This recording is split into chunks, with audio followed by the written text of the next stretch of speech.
How's everyone doing? Mask here, back with another Knights Chronicle video. Now today we're finally checking out Verdandy, and she is an absolute monster. I've poured so much into her, and I'm kind of excited to show her off, to be perfectly honest.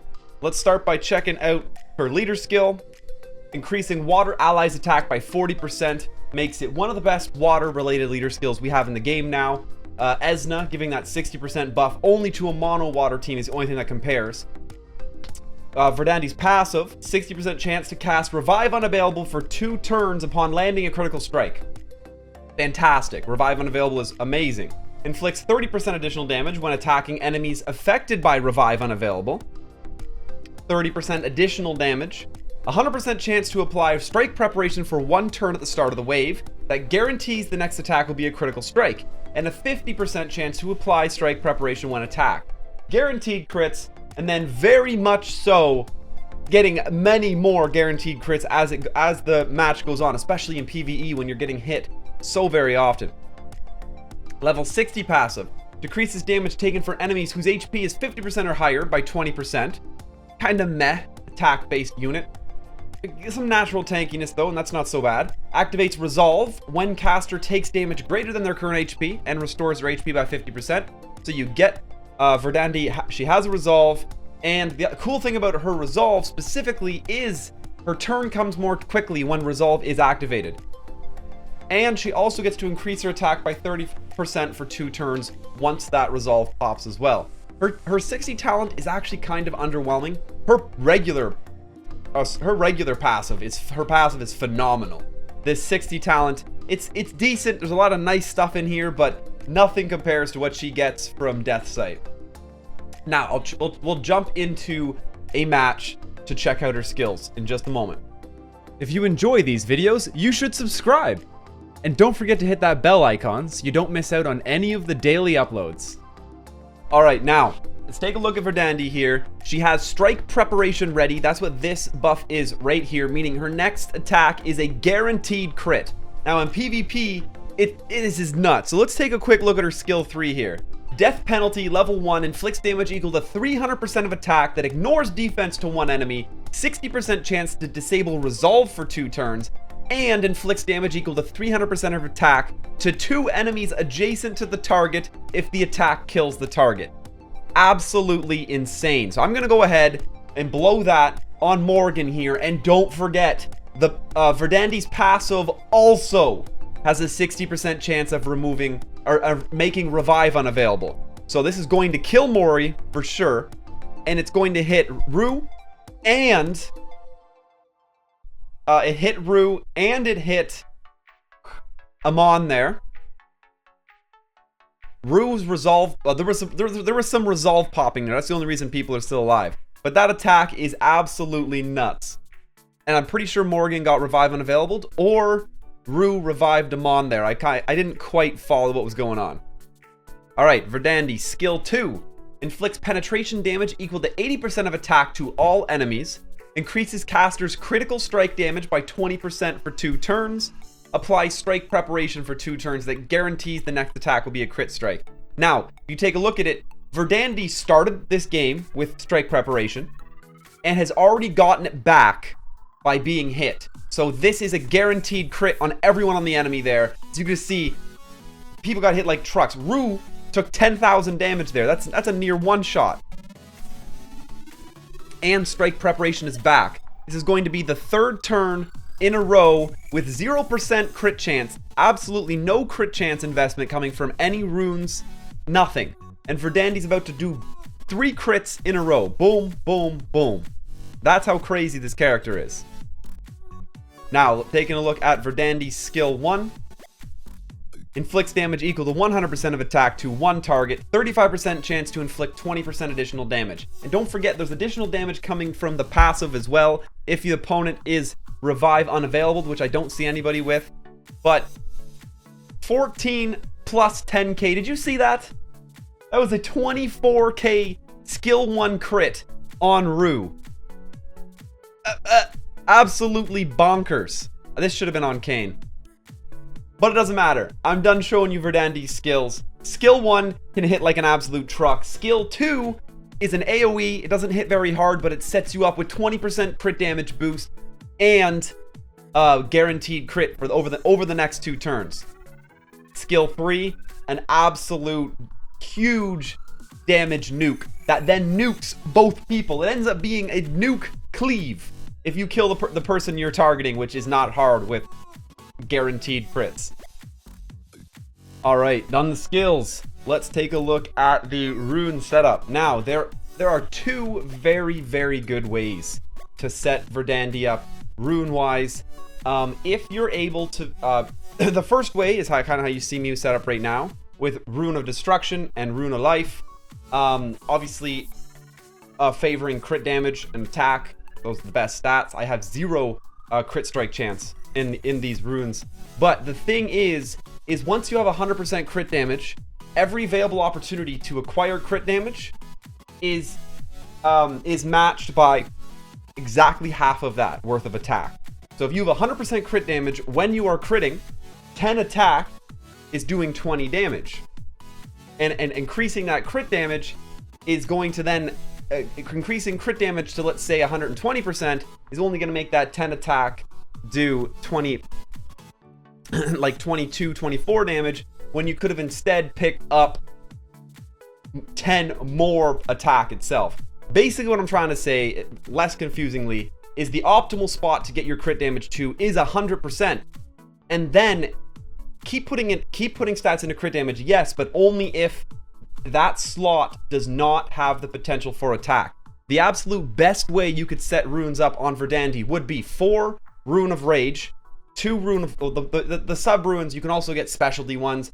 Don't keep... The Rune of Life is just the best I have available. But 4 Rune of Rage, triple crit damage, triple crit damage, triple crit damage. No, sorry, you can't have...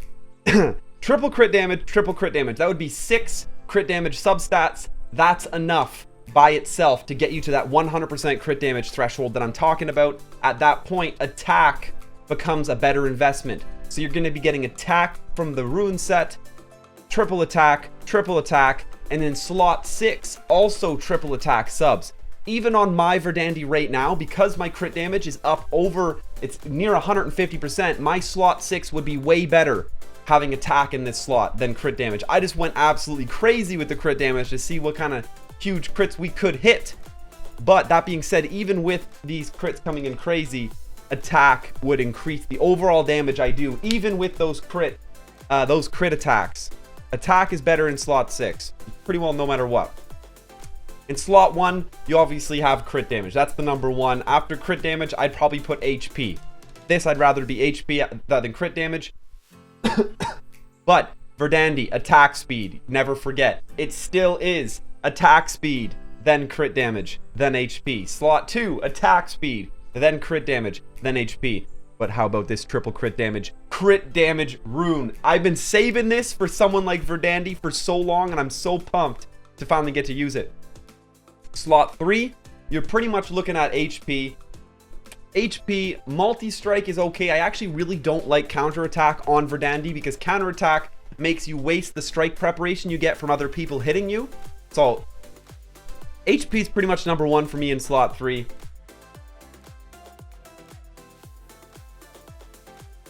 Pull up my cheat sheet. And then multi-strike, probably evasion, then the rest. I really don't like any counter getting onto Verdandy. It's a toss-up. It's hard to say. In slot 4, I mean, you have attack. A triple attack rune in slot 4 is the dream. But after that, you have more multi. Evasion's there. Evasion's always nice on every character. Slot 5, once again, triple attack would be fantastic. Evasion would be nice after that. I have counter on here. Whatever, it's still more attacks if it happens. It's just like when you're choosing between counter and another really important stat, I'd always prefer that other really important stat. That being said, I was lucky enough to get this for a slot 5 rune. A double attack is really hard to come by, so I was super happy with that anyway. Slot 6, once again, triple attack would be absolutely optimal here. That's for PvE damage. You need the attack speed the second you're thinking about PvP. Attack speed stays number 1. Attack number 2. Crit damage number 3. After that, multi-strike is better than crit strike chance. pretty much crits every single turn, if not every other turn, without any investment in a crit strike chance. So you might as well pick up other stats. I have her at a crazy 150% crit damage, but like I've said, every piece of this crit damage that I could trade in for attack substats would be totally worth doing. Even the entire rune set itself, if I kept all the subs and just went Rune of Rage, Rune of Rage, Rune of Rage, Rune of Rage, this character would be hitting harder, doing more damage with both her crits and her normal attacks. Absolutely doing more damage overall. So that is the rune setup on Verdandy. Really, you have the crit damage or the Rune of Rage setup to choose from. The Rune of Rage one does actually rely on you having a little better substats, better quality runes in general. It's easier and quicker to get her set up on the crit damage build. As far as talents go, I mean, the first slot, skill 3, recovering HP, we don't need elemental damage. She's going to be hitting everybody. It's attack, no brainer. Slot 2, although subjugation would be nice to see some insane hits on Nikita. If in fact, actually, if you're really not interested in PvP and you're struggling to clear Nikita, and investing talent-wise into PvE may help you out, but this character is so good in PvP, I still would not suggest it. Just fight through it, improve everyone everywhere, and talent Verdandi out for PvP. It's just gonna be so much better. Or I have, it's obviously 30% bonus damage in the arena. Fortified armor I chose. We don't really need to burn people when using skill 1, because we're also not building counterattack or multi-strike, so that you get to pop this less often. Don't need elemental damage. Let's pick up the defense, get a little tankier. In slot 56, I mean the level 56 slot, this one I was torn between taking 15% less damage in the arena and Grudge, which gives you a 20% chance to get a 30% attack buff when hit. This one's a toss-up. It really is. It's not like Grudge doesn't get to pop off at the beginning anyway. You do have to get hit for Grudge to pop off. And are you going to survive when you get hit? I was super torn, and I'm still not fully decided between these two, but it's definitely these. You don't need PvE, the PvE investment, once again, unless maybe this is going to be the difference between you being able to clear Nikita or not. That's the only time I would actually consider going with Kiai. Otherwise, it's Gladiator's Technique or Grudge. I'm going to leave that one up to you. I picked Grudge because I just want to see damage, crazy damage, and Grudge gets to pop in PvE a lot, which I like. And Blade Twister, I was really lucky rolling this. Verdandi doesn't need crit strike damage. Penetration, 20% chance to grant penetration for 2 turns. I got no interest in that. Crit damage all the way. This character crits like mad. Let's see some crazy crit damage. So you get a bonus 15% here from the talent. You get a bonus from the 6th purple star. I believe that gives Verdandi like a base. I feel like you can get like 55% without touching runes at all. And then 6 crit damage rune subs gives you that other 45% chance to get you even past that 100% threshold that I'm talking about. At that point, investment into attack becomes better. So you could go Rune of Rage, 6 crit damage sub slots in the first 2 slots. The problem with that also, though, is becomes the lack of speed. Speed. You got to focus on speed so much that the crit damage build in the end may be better for PvP overall. You'd have to take a good look, grind some numbers out. We're all a very long way between being able to min-max that much. It's just not about to happen. But that's Verdandi. She's an absolute monster. I vested like this. I've been working on her for so long. And there it is. Only 13,740 combat power. I wish that was a little higher. But I hope you enjoyed this video. Thanks for checking it out. Do you have Verdandi yet?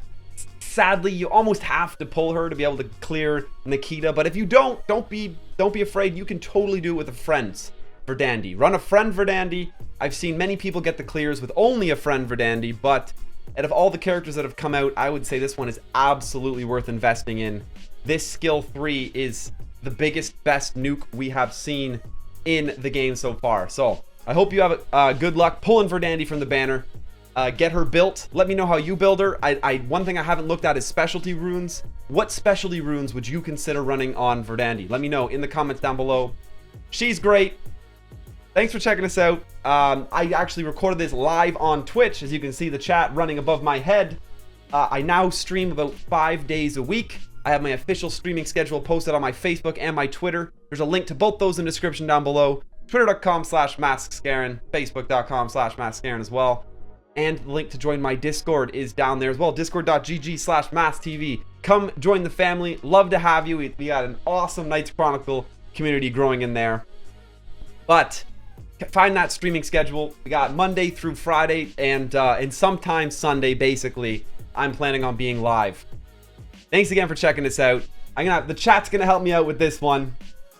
Until next time, smash that subscribe button and stay classy.